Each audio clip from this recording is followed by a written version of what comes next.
Hey learners, welcome to the channel to learn with RAM. आज हम बात करने वाले हैं एक ऐसी ऑर्गेनाइजेशन के बारे में which is the largest and the most internationally represented and powerful organization in the world. जी हाँ, तो आज हम बात करने वाले हैं यूनाइटेड नेशंस के बारे में, जिसे संयुक्त राष्ट्र संघ भी कहते हैं.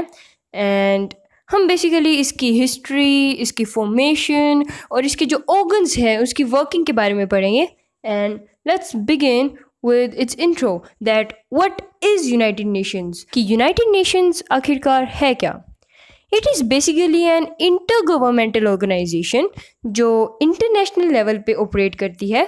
इंटरनेशनल लेवल पे फंक्शन करती है और जो इसके मेन एम्स हैं वो है टू मेंटेन इंटरनेशनल पीस, कि ये इंटरनेशनल लेवल पे पीस को मेंटेन करके रखे और किसी भी टाइप के वॉर को राइज ना होने दे, and develop friendly relations among all the member nations. जो इसके member nations हैं, whether they are member nations or any nation around the world, उनके बीच में friendly relations को develop करने की कोशिश करे, उनको achieve करे, वो जो cooperation है international cooperation को achieve करे, और whether in terms of business or education or anything like that. और बहुत सारे aims हैं इसके, but the most important one is to maintain the world peace, कि ये पूरी दुनिया में अमन और शांति बनाए रखे. And now let's begin with its history, that what were the events that led to the formation of United Nations, कि क्या ज़रूरत पड़ी कि यूनाइटेड नेशंस की फॉर्मेशन करनी पड़ी. इसकी फॉर्मेशन हम नेक्स्ट पार्ट में पढ़ेंगे, like next phase of this video. अभी हम जानेंगे इसकी हिस्ट्री, कि इसके प्रीडिसेसर कौन था, वो क्यों डिसबैंड हुआ. Let's begin. जैसे कि हम सब जानते हैं कि 1914 से 1918 तक फर्स्ट वर्ल्ड वॉर चला, और इस वर्ल्ड वॉर के चलते जो पूरी दुनिया है उसमें heavy loss of life and property हुआ. बहुत ज़्यादा नुकसान हुआ, क्योंकि वॉर में कभी किसी को फ़ायदा तो होता नहीं है. चाहे वो जीत जाए ये अलग बात होती है, वो अलग सर्कमस्टेंसेस होते हैं, बट जो लॉस होता है वो तो इक्वल होता है, वेदर इट्स विनिंग पार्टी और लूजिंग पार्टी. यही हुआ कि पूरी जो वर्ल्ड है उसके जो विनिंग मेंबर्स थे या लूजिंग मेंबर्स थे उस वॉर के, फर्स्ट वर्ल्ड वॉर के, उनमें प्रॉपर्टी और लाइफ का बहुत ज़्यादा नुकसान हुआ, बहुत लोगों ने अपनी जान गंवाई. अब इस लॉस को देखते हुए उस टाइम के जो वर्ल्ड लीडर्स थे, स्पेशली जो अमेरिकन प्रेसिडेंट थे मिस्टर वुडरो विल्सन, उस टाइम के प्रेसिडेंट, उन्होंने एक आइडिया ड्राफ्ट किया कि क्यों ना एक ऐसी ऑर्गेनाइजेशन बनाई जाए जो फ्यूचर में ऐसी वॉर लाइक कंडीशंस को राइज ना होने दे, और किसी भी टाइप के कॉन्फ्लिक्ट को प्रिवेंट करे, और पूरी कोऑपरेशन के साथ वर्क करे. एंड इसी का रिजल्ट था लीग ऑफ नेशंस, जिसे एस्टेब्लिश किया गया था 1920 में, और ये है इसका लोगो. Now the main aims of this organization included disarmament and preventing war, कि ये war को prevent करे, and security को promote करे, and global welfare in terms of peace, security and economy. ये इसके aims थे. But हुआ ये कि इसके जो members थे वो बहुत dominating थे. अब डोमिनेटिंग मेंबर्स होंगे तो रेशनल डिसीजंस का तो कोई सवाल ही नहीं था. अब इसी खामी के चलते ये बाद में फ्यूचर में जाके अपनी जो वर्किंग थी उसमें इनफेक्टिव प्रूव हो गया था. काफ़ी चेन ऑफ इवेंट्स थी उसके पीछे. अब इसकी जो इनफेक्टिव है उसका पता हमें चलता है वर्ल्ड वॉर 2 से. अगर league of Nations properly work करता तो वर्ल्ड वॉर 2 होने का तो कोई सवाल ही नहीं था, है ना. वर्ल्ड वॉर 2 क्यों होता, बट वो हुआ, मतलब ये अपनी वर्किंग में इनफेक्टिव प्रूव हुई. So now we will discuss that when did its ineffectiveness has begun to prove. Now as we know that its members were dominating, जो इसके members थे वो dominating थे, so the actual disbanding of this organization, the League of Nations, had begun with the Japanese invasion of Manchuria, which was held in 1933. जो Japan ने Manchuria पे invade किया था 1933 में, उस इवेंट के बाद जो है इसकी डिसबैंडिंग एक्चुअली स्टार्ट हो चुकी थी. ये कोलैप्स होने की जो कगार थी उस पे आ चुका था, और इसका एंड उसके बाद ही स्टार्ट हुआ. अब जापान का जो ये इन्वेजन था, इसके अगेंस्ट जो लीग ऑफ नेशंस के 40 मेंबर्स थे उन्होंने वोट किया, उसके अगेंस्ट वोट किया, और जापान ने उन सब के अगेंस्ट वोट किया। ओके, और उसने लीग ऑफ नेशंस को क्विट कर दिया उसने लीग ऑफ नेशंस को, जिसकी वजह से जो बाकी नेशंस थे उन्होंने भी लीग ऑफ नेशंस को क्विट करना स्टार्ट कर दिया। और ऐसे चलते चलते एक ऐसी चेन ऑफ इवेंट्स स्टार्ट हुई जिनकी वजह से सेकेंड वर्ल्ड वॉर स्टार्ट हुआ 1939 में। ओके, जो अपने साथ ऑफ कोर्स बहुत ज़्यादा रिस्ट्रिक्शन लेके आया था, जिसकी वजह से जो आगे जो वर्ल्ड लीडर्स थे उन्होंने कहा कि हमें एक और ऑर्गेनाइजेशन बनानी पड़ेगी जो अपनी वर्किंग में बेटर होगी और अपने डिसीजंस में रेशनल होगी, जो सही डिसीजंस ले और पीस की ओर ध्यान देगी, शांति बनाए रखे, ऐसे डिसीजंस ले। सो अब हम पढ़ेंगे the formation of United Nations, कि यूनाइटेड नेशंस कैसे फॉर्म हुआ, क्या क्या इसकी चेन ऑफ इवेंट्स थी जिनकी वजह से ये फॉर्म हुआ, ओके, क्या क्या प्रोसेसिंग्स थी। And now let's begin. So इसका जो फर्स्ट आइडिया था कि हमें एक ऐसी ऑर्गेनाइजेशन बनानी चाहिए, वो ड्राफ्ट किया था American president Franklin D Roosevelt ने, जो उस टाइम के अमेरिकन प्रेसिडेंट थे। उन्होंने ये आइडिया ड्राफ्ट किया और इसी के चलते आगे जाके 1941 से 1942 तक एक कॉन्फ्रेंस चली जिसका नाम था द वॉशिंगटन कॉन्फ्रेंस। ओके, और इस कॉन्फ्रेंस में जो अलाइज थे उन्होंने 22 अदर नेशंस के साथ, उनके जो रिप्रेजेंटेटिव्स थे उनके साथ मिलके एक शॉर्ट डॉक्यूमेंट पे साइन किया था, which came to be known as the United Nations declaration. Okay, उन्होंने उस पर साइन किया, उनके जो ऑफिशियल्स थे अलाइज और 22 अदर मेंबर्स, तो टोटल 26 नेशंस ने साइन किया उस डॉक्यूमेंट पे, जो यूनाइटेड नेशंस डेक्लेरेशन था उस पर। ओके, और अलाइज के जो मेंबर्स थे वो कौन थे? USA, USSR, China and UK. Okay, ये जो वर्ल्ड वॉर था उसकी सक्सीडिंग पावर्स थी। तो इन्होंने शॉर्ट डॉक्यूमेंट पे साइन किया इनके ऑफिशियल्स ने, जिसके बाद 21 सितंबर 1944 से 7 अक्टूबर तक डम्बरटन ओक कॉन्फ्रेंस चली।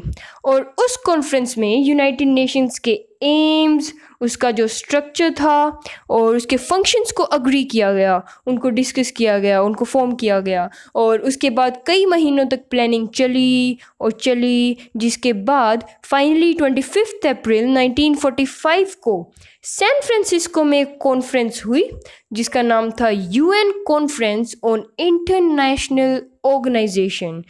अब ये कॉन्फ्रेंस हुई 25 अप्रैल 1945 को सैन फ्रांसिस्को में, जिसे अटेंड किया था 50 मेंबर्स ने।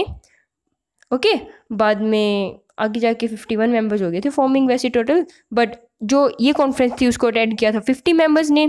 और उन्होंने जो यूएन चार्टर है जिसमें यूनाइटेड नेशंस के सारे लॉज वगैरह एंड उसके जो फंक्शंस, उसके जो सेक्शंस वगैरह हैं वो सब मेंशन किए गए हैं, वो सब लिखे हुए हैं, वो फॉर्म होना स्टार्ट हुआ। उसकी जो ड्राफ्टिंग थी वो स्टार्ट हुई किस में? इस कॉन्फ्रेंस में जो सैन फ्रांसिस्को में हुई थी। उसके बाद फाइनली 26 जून 1945 को जो यूएन चार्टर था वो तैयार हो चुका था और उस पर 51 नेशंस ने साइन किया था, जो अर्लियर 50 थे बट बाद में पोलैंड ऐड हुआ था। ओके, तो 51 नेशंस ने यूएन चार्टर पे साइन किया। सो अब यूएन चार्टर सैंक्शन हो चुका था और उसकी साइनिंग भी हो चुकी थी। एंड फाइनली 24 अक्टूबर 1945 को यूनाइटेड नेशंस जो है वो ऑफिशियली एस्टेब्लिश हो चुका था। ओके, जो वो यूएन है वो ऑफिशियली एग्जिस्टेंस में आ चुका था और इसीलिए हम हर साल 24 अक्टूबर को एज यूएनओ डे जो है सेलिब्रेट करते हैं। उसको यूएनओ डे जो है वो रेफ़र किया गया है। अगर हम बात करें अपने इंडिया की बात करें तो इंडिया जो है वो जो फॉर्मिंग मेंबर्स थे 51 कंट्रीज़ जो थी उनमें से एक था। So India was among the forming members of the United Nations and तब से वो उसके साथ है और अभी तक साथ है। एंड अब यूनाइटेड नेशंस के एस्टेब्लिश होने के बाद जो फर्स्ट मीटिंग हुई थी जनरल असेंबली की, जो इसका एक मेन ऑर्गन है, डेलिब्रेटिव ऑर्गन है, उसकी मीटिंग हुई थी लंदन में, यूनाइटेड किंगडम में 10 जनवरी 1946 को, जिसमें जो उसके फाउंडिंग मेंबर्स थे 51, उनके रिप्रेजेंटेटिव्स शामिल थे। ओके, उन्होंने अटेंड की थी। And this was the formation of United Nations. तो अब अगर हम बात करें इस यूएन के हेडक्वार्टर्स की, तो वो सिचुएटेड है न्यूयॉर्क सिटी में, मैनहट्टन आइलैंड्स में। अब ये जो यूएन का हेडक्वार्टर है, ये जितने एरिया में सिचुएटेड है, उस एरिया को इंटरनेशनल टेरिटरी में इंक्लूड किया गया है। वो जैसे न्यूयॉर्क सिटी अमेरिका में सिचुएटेड है, तो उसको अमेरिका की टेरिटरी नहीं बनाया गया है, उसको इंटरनेशनल टेरिटरी जो है वो घोषित किया गया है। ओके, सो ये जो हेडक्वार्टर है, इसकी पर्टिकुलरली इसकी जो कंस्ट्रक्शन है वो स्टार्ट हुई थी 14 सितंबर 1948 में, और ये फाइनली कंस्ट्रक्ट हो चुका था 9 अक्टूबर 1952 में। ओके, इसकी कंस्ट्रक्शन कंप्लीट हो चुकी थी और इसमें वर्किंग स्टार्ट हो चुकी थी। सो ये जो है ये हेडक्वार्टर है जो न्यूयॉर्क सिटी में मैनहट्टन आइलैंड्स में सिचुएटेड है। ओके, एंड तो अब हेडक्वार्टर्स के बाद अगर हम बात करें कि फर्स्ट यूएन सेक्रेटरी जनरल किसे इलेक्ट किया गया था, तो हमारा आंसर होगा ट्राइग्वे ली, जो उस टाइम के नॉर्वेजियन फॉरेन मिनिस्टर थे। ओके, सो ये रही बात यूनाइटेड नेशंस के फॉर्मेशन और उसके हेडक्वार्टर की। And now let's discuss some of the specifications of the United Nations.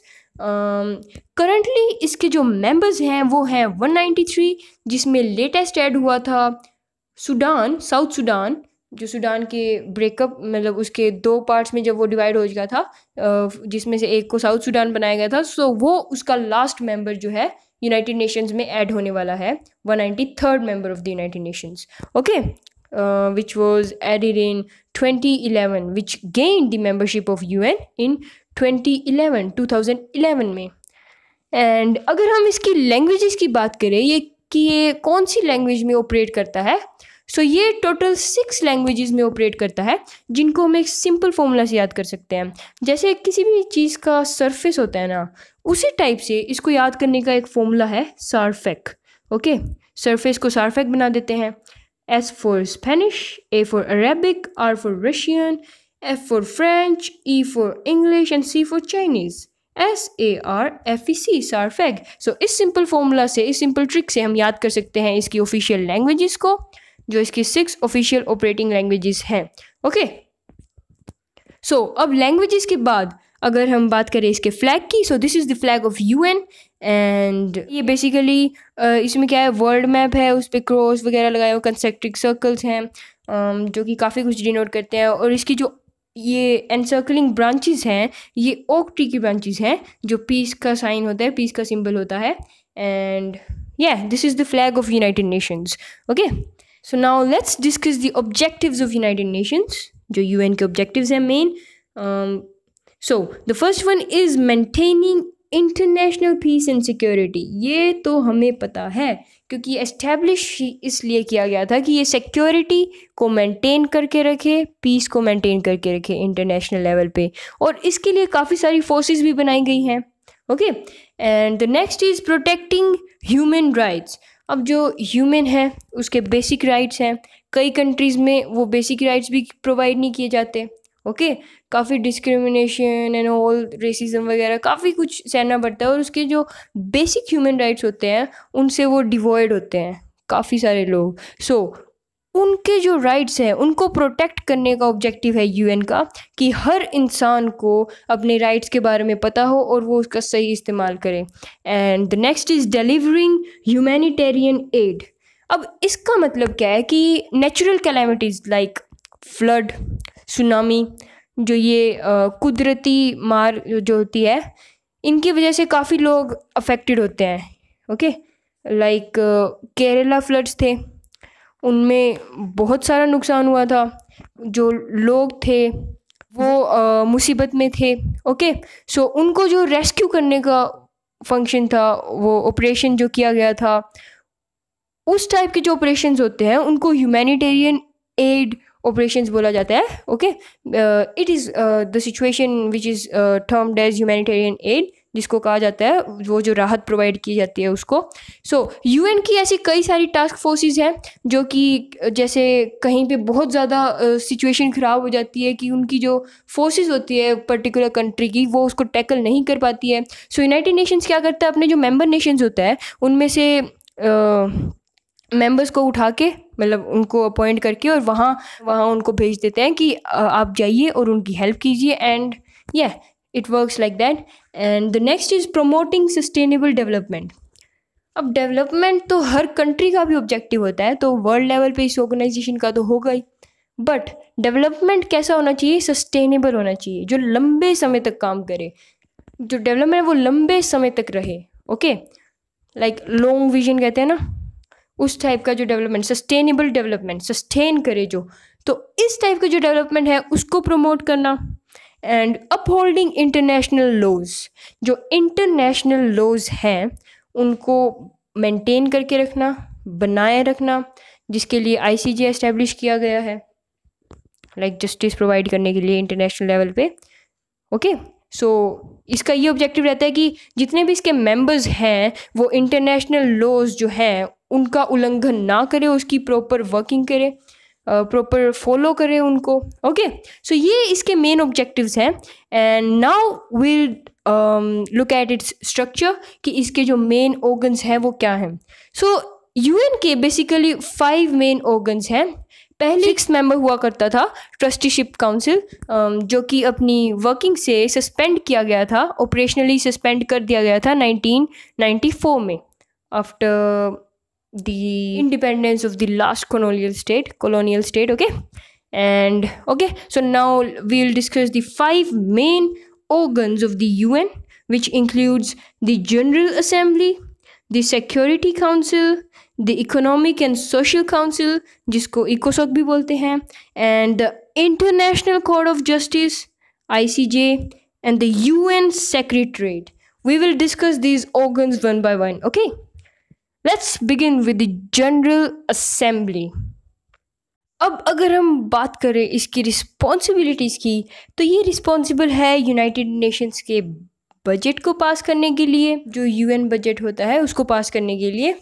जो ये बजट होता है वो हर कंट्री के लिए फिक्स्ड होता है। अगर हम कहें कि इस कंट्री का इतना शेयर है, मतलब इसको UN बजट का इतना परसेंटेज जो है वो कंट्रीब्यूट करना है, तो उसको हर हाल में उतना करना पड़ेगा। हर मेंबर बाउंड होता है कंट्रीब्यूशन को लेके। ओके, सो ये इसके बजट की बात होगी, बजट रिस्पॉन्सिबिलिटीज़। अब जो पीस, ह्यूमैनिटेरियन इश्यूज़ या सिक्योरिटी काउंसिल एनफोर्स जो भी इश्यूज़ होते हैं, मतलब कि जो सिक्योरिटी को लेके इन सब से रिलेटेड या जो भी सेशंस होते हैं वो जनरल असेंबली में ही होते हैं। और अब अगर हम इसकी इलेक्टिव रिस्पॉन्सिबिलिटीज़ की बात करें, तो जनरल असेंबली रिस्पॉन्सिबल है जो सिक्योरिटी काउंसिल के नॉन परमानेंट मेंबर्स होते हैं उनको इलेक्ट करने के लिए, जो सेक्रेटरी जनरल है UN का उसको इलेक्ट करने के लिए, इकोसोक के मेंबर्स, ICJ के जजेस, और या फिर किसी भी लाइक मेंबर के एक्सपल्शन या अपॉइंटमेंट की जो जिम्मेदारी होती है वो सिक्योरिटी काउंसिल की होती है, और वो जनरल असेंबली की होती है, जो कि सिक्योरिटी काउंसिल इसको कंसीडर करता है। ओके, सो नेक्स्ट है इसके सेशंस। अगर हम इसके सेशंस की बात करें तो जनरल असेंबली एनुअली अपने सेशंस करता है, यानी कि हर साल इसका एक सेशन होता है। और अगर कोई इमरजेंसी हो, जैसे ये कोविड-19 डिजीज़, ये इमरजेंसी है, इसके लिए बहुत सारे सेशंस हो चुके हैं अब तक, इमरजेंसी सेशंस। तो इसी टाइप से किसी इमरजेंसी केस में जो ये जनरल असेंबली है वो इमरजेंसी सेशंस भी होल्ड करता है। ओके, तो अब हम बात करते हैं इसके मेंबर्स की। तो जो UN के मेंबर्स हैं वो जनरल असेंबली के भी मेंबर्स हैं। दैट मीन्स जनरल असेंबली के इन टोटल 193 मेंबर्स हैं। Okay, and each member possess equal representation, यानी कि हर मेंबर की रिप्रेजेंटेशन इक्वल होती है। जो इनका वोट होता है वो इक्वल पावर होल्ड करता है। ऐसा नहीं है कि एक डेवलप्ड कंट्री है और एक अंडर डेवलप्ड कंट्री है, तो जो डेवलप्ड कंट्री होगी उसके वोट की वैल्यू ज़्यादा होगी और जो डेवलपिंग या अंडर डेवलप्ड कंट्री है उसकी वोट की वैल्यू कम होगी। ऐसा कुछ नहीं होता, हर मेंबर की वोट की वैल्यू इक्वल होती है। ओके, और इसका जो हेडक्वार्टर है वो सिचुएटेड है न्यूयॉर्क सिटी में। ओके, स्पेशली अगर हम बात करें इसके ऑर्गन्स की, तो 4 ऐसे ऑर्गन्स हैं जो न्यूयॉर्क सिटी में सिचुएटेड है। बस एक एक्सेप्शन है जो हेग नीदरलैंड्स में सिचुएटेड है, वो है ICJ। बाकी जो इसके हेडक्वार्टर्स हैं, जो ऑर्गन्स हैं, उन सब के हेडक्वार्टर्स न्यूयॉर्क सिटी में है। ओके, ऐसे याद कर सकते हैं हम इनको। एंड नेक्स्ट जो हमारा ऑर्गन है वो है द सिक्योरिटी काउंसिल। सो ये जो सिक्योरिटी काउंसिल है, it is responsible for the maintenance of international peace and security. जो पीस और सिक्योरिटी से रिलेटेड, स्पेशली जो सिक्योरिटी से रिलेटेड जो भी इश्यूज होते हैं वो सिक्योरिटी काउंसिल होल्ड करती है।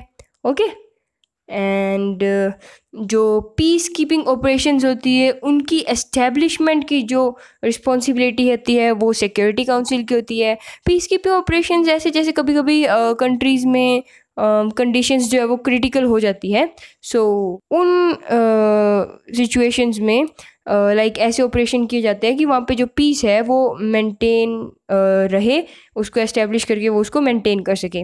ओके, सो ये सिक्योरिटी काउंसिल की रिस्पॉन्सिबिलिटी होती है। और जो भी सैंक्शंस होते हैं, इंटरनेशनल सैंक्शंस, उनकी रिस्पॉन्सिबिलिटी भी सिक्योरिटी काउंसिल की है। और जो ऐसी रेजोल्यूशन होते हैं उनके थ्रू जितने भी मिलिट्री एक्शंस लिए जाते हैं वो सिक्योरिटी काउंसिल में लिए जाते हैं। लाइक बहुत सारे ऐसे इवेंट्स हैं, लाइक बहुत सारे एग्जांपल्स मिल जाएंगे आपको ऐसे। एंड जो बाइंडिंग रेजोल्यूशंस होते हैं मेंबर स्टेट्स के, वो भी सिक्योरिटी काउंसिल इशू करती है। ओके, अब अगर हम इसके मेंबर्स की बात करें तो ये कंसिस्ट करता है 15 मेंबर्स का, मतलब इसमें टोटल 15 मेंबर्स हैं जिनमें से 5 परमानेंट हैं एंड 10 नॉन परमानेंट है। ओके, और ये जो परमानेंट मेंबर्स होते हैं ये वो मेंबर्स हैं जो वर्ल्ड वॉर 2 की सक्सीडिंग पावर्स है, यानी कि जो यूएसए, रशिया, चाइना, फ्रांस और जो यूके थी, ये 5 कंट्रीज़ हैं जो इसके परमानेंट मेंबर्स हैं और जो वर्ल्ड वॉर 2 की सक्सीडिंग पावर्स हैं जो उनको हम कह सकते हैं।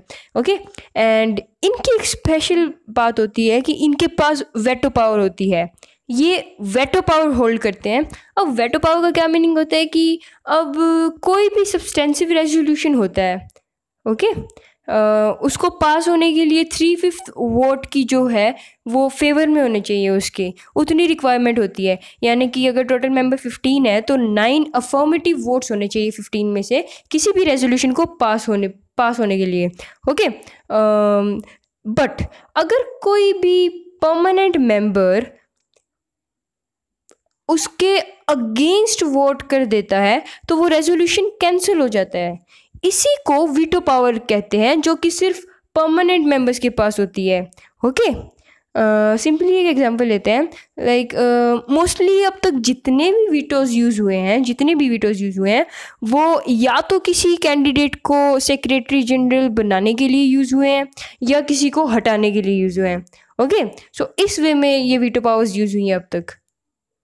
एंड अगर हम बात करें नॉन परमानेंट मेंबर्स की तो इसमें 10 नॉन परमानेंट मेंबर्स होते हैं आउट ऑफ 15। ओके, और ये जो मेंबर्स होते हैं they are elected every 2 year, हर 2 साल के लिए ये इलेक्ट होते हैं। और इनका टर्म लाइफ जो होती है वर्किंग की, ऑपरेशन की, वो 2 साल की होती है और हर 2 साल बाद ये रिप्लेस हो जाते हैं।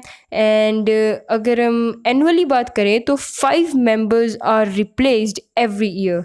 ओके, हर साल 5 मेंबर्स ऐसे होते हैं जिनको रिप्लेस किया जाता है। एंड ये जो मेंबर्स होते हैं इनको रीजनल बेसिस पे इलेक्ट किया जाता है, लाइक कोई अफ्रीका से हो गया, एशिया से इतने हो गए, एंड अमेरिका के हो गए इतने, south America, north America. Okay, इस टाइप से रीजनल बेसिस पे इलेक्ट किए जाते हैं इनको। And if you talk about India, तो इंडिया जो है वो 7 बार जो है नॉन परमानेंट मेंबर रह चुका है यूएन का। और इसी के साथ जो हमारा नेक्स्ट ऑर्गन है वो है the UN secretariat. Okay, it is the chief executive arm of the United Nations. ये जो यूनाइटेड नेशंस है उसकी चीफ एग्जीक्यूटिव आर्म है, जो मेन आर्म है उसकी। लाइक ये जितने भी बाकी ऑर्गन्स हैं उनके, मतलब समझ लो उनकी देखभाल करती है, उनकी इम्प्लीमेंटेशन करती है उनके डिसीजंस की। And it is the administrative branch of United nation. जो भी डॉक्यूमेंटेशन वगैरह वर्क होता है, एडमिनिस्ट्रेशन का वर्क होता है, वो सब सेक्रेटरीट का होता है। ओके, उसकी जिम्मेदारी होती है। And it checks out the functioning of other UN bodies. ये कैसे करती है कि जो भी दूसरे यूएन ऑर्गन्स हैं जैसे जनरल असेंबली हो गया या फिर सिक्योरिटी काउंसिल, वो जो भी डिसीजंस या डेलिब्रेशंस फॉर्म करते हैं उनकी जो इम्प्लीमेंटेशन की तो जिम्मेदारी होती है ना, वो सेक्रेटरीट की होती है। ओके, और ये जो सेक्रेटरीट है इसका हेड कौन करता है? जो यूएन सेक्रेटरी जनरल होता है। ओके, जो यूएन सेक्रेटरी जनरल होता है वो इसको हेड करता है, यूएन सेक्रेटरीट को, और वो इलेक्ट किया जाता है किसमें? जनरल असेंबली में। ओके, यूएन सेक्रेटरीट का जो हेड होता है सेक्रेटरी जनरल, उसको जनरल असेंबली में इलेक्ट किया जाता है।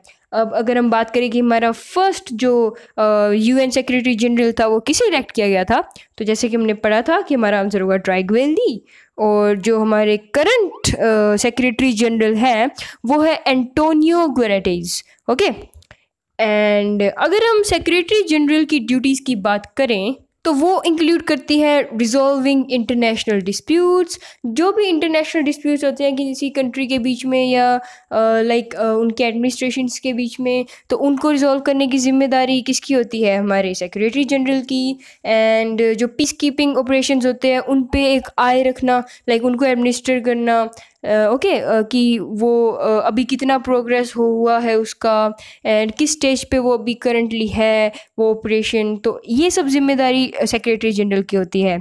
और जितने भी इंटरनेशनल कॉन्फ्रेंसेस होते हैं उनको ऑर्गेनाइज करवाने की जो रिस्पॉन्सिबिलिटी होती है वो भी हमारे सेक्रेटरी जनरल की होती है। एंड जो सिक्योरिटी काउंसिल जो भी डिसीजंस बनाता है लेता है उनको इम्प्लीमेंट करने की जिम्मेदारी सेक्रेटरी जनरल की होती है। ये काफ़ी इम्पोर्टेंट है अपनी वर्किंग में, और इसको जो है कहा जाता है कि ये यूनाइटेड नेशंस की वो ब्रांच है जो डे टू डे वर्क संभालती है उसका। ओके, एंड अब ये ऑर्गन हुआ ख़त्म। अब हम बात करेंगे the next organ which is the international court of justice के बारे में। ओके, जिसको ICJ कहते हैं और वर्ल्ड कोर्ट भी कहा जाता है इसे। एंड इसका जो हेडक्वार्टर है वो हेग नीदरलैंड्स में सिचुएटेड है, and it is the only principal organ which is headquartered out of New York city. अब अगर हम बात करें कि जैसे यूनाइटेड नेशंस है वो लीग ऑफ नेशंस का सक्सेसर है, उसी टाइप से जो ICJ है इंटरनेशनल कोर्ट ऑफ जस्टिस है वो PCIJ का सक्सेसर है। Okay, permanent court of international justice होता था पहले, और उसका सक्सेसर अब है इंटरनेशनल कोर्ट ऑफ जस्टिस।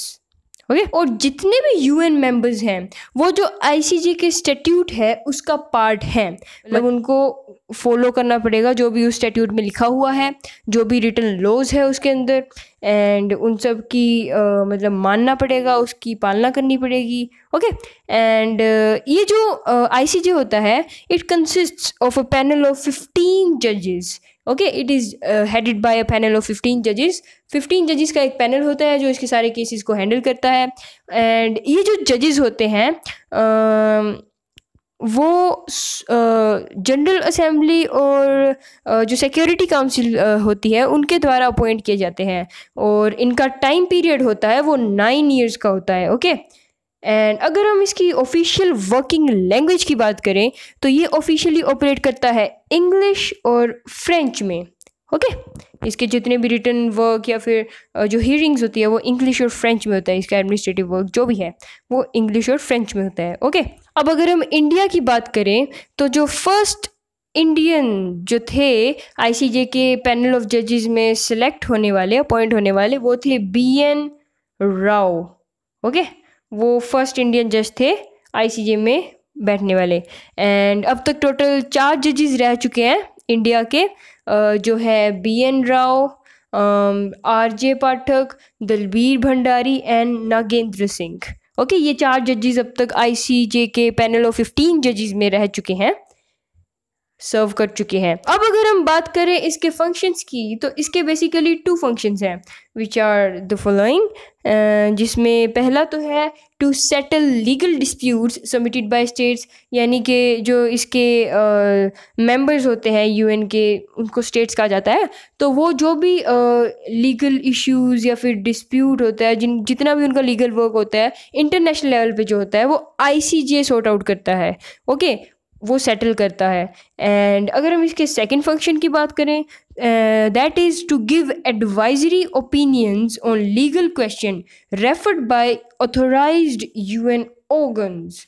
मतलब कि जो ऑथोराइज्ड यूएन ऑर्गन्स लाइक जितने भी अदर ऑर्गन्स हैं, इसके स्पेशलाइज्ड ऑर्गन हैं, वो जो भी लीगल क्वेश्चंस वो अराइज करते हैं, उन पे अगर उनको ओपिनियन चाहिए होता है तो वो एडवाइजरी ओपिनियन देने की जो जिम्मेदारी होती है, जो फंक्शन होता है, वो आईसीजे का होता है। ओके, नेक्स्ट इज़ जो हमारा नेक्स्ट ऑर्गन है वो है इकोनॉमिक एंड सोशल काउंसिल, इकोसोक। अब इसके नाम से ही पता चलता है कि इसके जो फंक्शंस होंगे वो इकोनॉमी से और सोशल मैटर से रिलेटेड होंगे। Okay, so these are related to economic and social matters.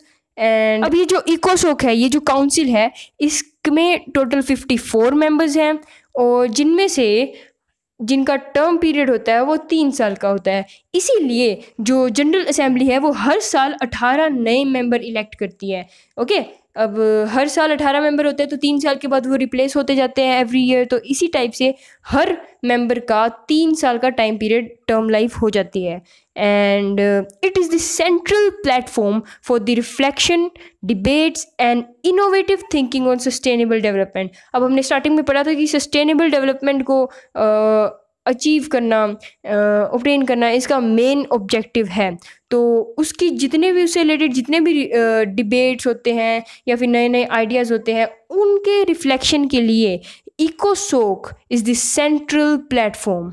Okay, अब अगर हम इसकी रिस्पॉन्सिबिलिटीज़ की बात करें, ये रिस्पॉन्सिबल है हाइयर स्टैंडर्ड ऑफ लिविंग को प्रमोट करने के लिए, full employment, economic and social progress, universal respect for human rights and fundamental freedom and women empowerment, इन सब को प्रमोट करने के लिए रिस्पॉन्सिबल है इकोसोक। अब higher standard of living like बहुत सारी डेवलपिंग कंट्रीज़ है जिनमें अभी भी स्टैंडर्ड ऑफ लिविंग है वो काफ़ी लो है, तो उनके जो लिविंग का जो स्टैंडर्ड है उसको इम्प्रूव करना, उस पर जितने भी आइडियाज़ वगैरह आते हैं या फिर उनको प्रमोट करने की जो जिम्मेदारी है वो इकोसोक की है। एंड एम्प्लॉयमेंट को प्रमोट करना और progress, economic and social progress, इसकी जो प्रमोशन की जिम्मेदारी है वो भी इकोसोक की है, नाम से ही पता चलता है। ओके, अब जो ह्यूमन राइट्स और जो फंडामेंटल फ्रीडम एक्ट्स होते हैं, जो उनकी प्रोटेक्शन और उनकी रिस्पेक्ट को at the universal level increase करने की, प्रमोट करने की जो रिस्पॉन्सिबिलिटी होती है वो भी इकोसोक की होती है। And the main and most important of all is the women empowerment. It holds the responsibility for promoting women empowerment, और ये इशू काफ़ी सालों से मतलब चलता आ रहा है, बढ़ता आ रहा है, और वीमेन की जो रिस्पेक्ट है और एम्पावरमेंट है वो काफ़ी ज़्यादा मतलब इंक्रीज़ हो रही है। जो वीमेन हैं इनकी वजह से काफ़ी जो औरतें हैं वो काफ़ी फील्ड्स में एमर्ज हो रही हैं, नई नई फील्ड्स में, and it's really good for the overall development of the nations and the world. And so these were the responsibilities of ECOSOC, and this was all about the United Nations. So thank you for watching. Do like, share and subscribe to the channel, and don't forget to hit the bell icon to get all the latest notifications. And हमारा जो next video होगा उसमें हम इसके question answers discuss करेंगे, all the previous years MCQs. Okay, so thank you.